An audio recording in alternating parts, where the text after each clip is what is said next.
দয়াল নবী রাসূল আকরাম সাল্লাল্লাহু আলাইহি ওয়া আলিহি ওয়াসাল্লাম 4 ধরনের টুপি ব্যবহার করেছেন, যেই টুপিগুলোর ব্যাখ্যা হাদিস শরীফে এসেছে। একটা হলো বুতহা, কালানসুয়াতুন নবী সাল্লাল্লাহু আলাইহি ওয়াসাল্লামা বুতহা।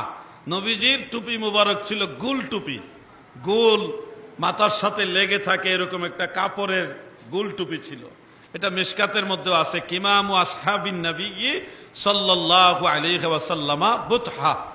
এটা মিশকাতের কিতাবুল লেবাসের মধ্যে আছে এবং অন্যান্য কিতাবও আছে এই হাদিস শরীফটা বিভিন্ন আলফাজে। তাহলে গোল টুপি, কাপড়ের তৈরি গোল টুপি, যেটা মাথার সাথে লেগে থাকে। দ্বিতীয়টা হলো কালানসুয়াতুন নবী সাল্লাল্লাহু আলাইহি ওয়াসাল্লাম তাবিলা, লম্বা টুপি। লম্বা টুপি মানে হলো কিস্তি টুপি, এই সোজাসুজি লম্বা যেটা কিস্তি টুপি। যেমন আপনারা দেখবেন মাইজবান্ডার শরীফে এটা পরে, অথবা ফুলতলি সাহেব শামসুল উলাম আল্লামা সাহেব কেবলা ফুলতলি রহমতুল্লাহ আলাই, উনি এই টুপিটা পরতেন। আর গোল টুপিটা সোনাকান্দা সারসিনা শরীফে আছে, আরো অনেক দরবারে ফান্দাউক দরবার আছে গোল টুপিটা। তাহলে 2 ধরনের টুপি পাইলাম, দয়াল নবীজির সুন্নতি টুপি। 3 নম্বরের টুপিটা আছে, এটা দয়াল নবীজির ব্যবহৃত টুপি এবং সাহাবীদের মধ্যে যারা কারিউল কোরআন ছিলেন, স্পেশাল সাহাবী ছিলেন, ওনারা এই টুপিটা ব্যবহার করতেন। এটা হলো বারনুস টুপি। বারনুস মানে এই ধরনের বরাবর উঁচা টুপি। এটা তো বেশি উঁচা না, ওইটা আরো বড় উঁচা ছিল, অনেকটা উঁচা। এখনো আরব দেশের অনেক জায়গায় এই ধরনের উঁচা টুপি মুসলমানরা পরে, মিশরে অনেকে পরে, অন্যান্য রাষ্ট্রে আমি দেখেছি পরে।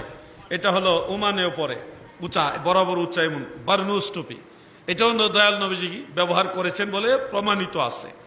4 নম্বরটা হলো কান টুপি, 2 কান ঢেকে রাখা যায় এরকম টুপি। এটা লোহার তৈরিও নবীজি পরেছেন, আবার এই শাম দেশীয় ভালো মোটা গরম কাপড়ের কান টুপিও নবীজি ব্যবহার করেছেন শীতকালে। এই কান টুপি দয়াল নবীজি ব্যবহার করেছেন। এই 4 প্রকার টুপি রসুল করিম সাল্লাল্লাহু আলাইহি ওয়াসাল্লামের সুন্নাহ। এখন ধরেন আমার এই ভাই তো টুপি পরছেন, এটা হলো প্লাস্টিকের, পরছেন না, প্লাস্টিকের পরছেন। আবার ধরেন উনিও পরছে, এটা মোটা কাপড়ের গুল টুপি, সরাসরি একেবারে ওই হুবহু সুন্নতি স্টাইলে না হইলে ওটার ধরনে এক, সিস্টেমে এক, এটাও সিস্টেম ওইটার মতো। কথাগুলি খেয়াল করবেন, আমরা এখানে কতগুলি মুসলমান, এই সব মুসলমানের মাথায় সবগুলি টুপি কিন্তু হুবহু সুন্নতি টুপি না, মানে সুন্নতি টুপির সাথে ম্যাচিং করা। এখন যদি আপনি বেশি কঠোরতা দেখান, নবীজি সাল্লাল্লাহু আলাইহি সাল্লাম যেই টুপি যেরকম বলেছে এর বাইরে কিছু করা যাবে না, বেদাত, তাইলে আপনারা সবাই বেদাতি হয়ে যাবেন। কথা বলছেন না? বাড়াবাড়ি ইসলাম পছন্দ করে না।